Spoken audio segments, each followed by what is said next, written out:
यार आप हमारी असल जिंदगी में देखें ना, हम अपने माँ बाप को दवा दे के रोटी दे के उनसे ये नहीं पूछते कि आप कैसे हैं पूरे दिन में। आप उनके साथ 2 मिनट बैठ के बात नहीं कर पाते हैं, लेकिन तुरंत उनके मरने के बाद आप हलवाई बैठा के उनके नाम का लड्डू हलवा बंटवा रहे हैं कि उनको बहुत पसंद था। जीते जी तुमने उनसे रोटी नहीं पूछी, उनसे उनका हाल नहीं पूछा, उनके साथ 2 मिनट बैठ के बात नहीं किया, और आज तुम मरने के बाद में लोगों को दावतें खिला रहे हो। क्या कॉन्सेप्ट है ये? क्या कॉन्सेप्ट है? बिल्कुल सही बात। मरने का दुख मनाया जाता है, मरने के दुख का जश्न नहीं मनाया जाता है। बिल्कुल सही बात है। दुख का भी जश्न इसलिए मनाया जा रहा है कि देखो कि मैं दुखी हूँ, मैं दुखी हूँ, कि मेरे आंसू, ये आंसू बेचने वाली बात है कि हमने नीलामी कर दी। हमारे ना फैमिली में एक है, मैं बहुत क्लियरली तो नहीं बताऊंगी, बहुत रईस, बहुत रिच हैं। उनके यहाँ पे रिवाज है कि बच्चा जैसे 21 साल का होगा, लड़का या लड़की, शादी है, 21 से उसको 22 पार नहीं होने देंगे।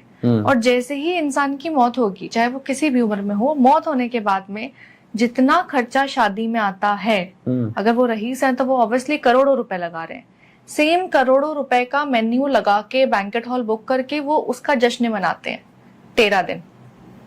अब वो ये दिखा रहे हैं कि हम देखो कितना प्यार करते थे अपने माँ बाप से, या फिर जो भी हमारे परिवार में जिनकी मौत हुई है, कि हम देखो मरने के बाद भी इतना खर्चा कर रहे हैं उनके नाम पे, कि दुनिया को दावत खिला रहे हैं।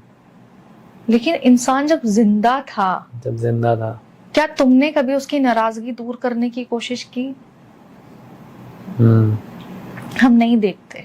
इंसान चला जाता है और उसकी याद रह जाती है, और हम बस ये सोचते हैं कि वो कहते हैं ना, काश में जिंदगी रह जाती है। सही बात है, काश बच जाता है कि काश वो होता तो शायद हम ऐसा कर लेते, ये कह देते, वो कह देते, वैसा कर लेते, वो बोल देते। काश कभी नहीं पूरा होता। इस दुनिया का सबसे खोखला शब्द है काश। नहीं, बिल्कुल, लोग दिखावे में इस कदर डूब चुके हैं, लोगों को दिखना ही बंद हो चुका है, और व्यूज के लिए सोशल मीडिया पे। अब आप सोचिए, मैंने बहुत सारे कॉमेडी शोज लिखे हुए हैं, लेकिन मैंने कभी गाली का उपयोग नहीं किया। गाली एक तड़का हो सकता है। अभी जावेद अख्तर साहब की ही कल मैं रील देख रहा था, बड़ी कमाल की थी। तो उनसे किसी ने पूछा कि गाली क्या देना सही है कॉमेडी के लिए? तो उन्होंने कहा कि भाई, जिसको शब्दों की कमी हो वो उसका यूज कर ले, वो तो तड़के के लिए होता है। लेकिन अगर आपका खाना ऑलरेडी स्वादिष्ट है तो आपको अलग से तड़का डालने की जरूरत है नहीं पड़ेगी। तो मुझे आपसे भी यही सेम सवाल पूछना है कि ये जिस तरीके की गंदगी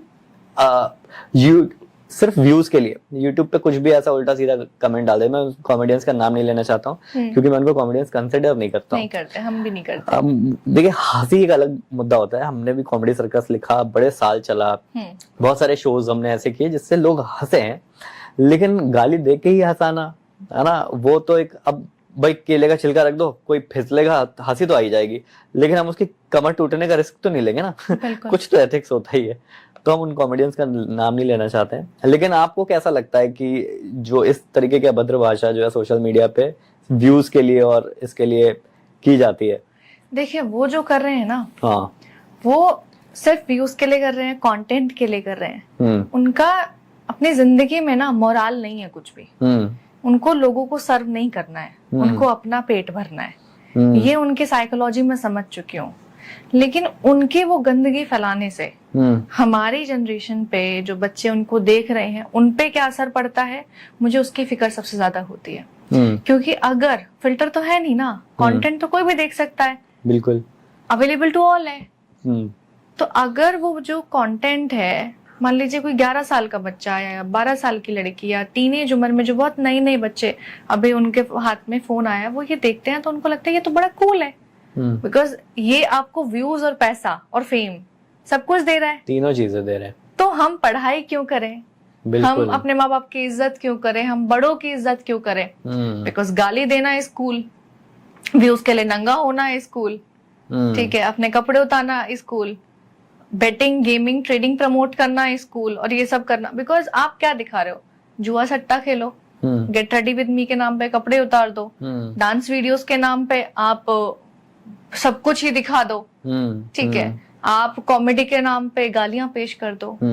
आपकी अपनी responsibility, they are not accountable for anything, they are not responsible also, but हम कहीं ना खराब कर रहे हैं, बहुत खराब कर रहे हैं।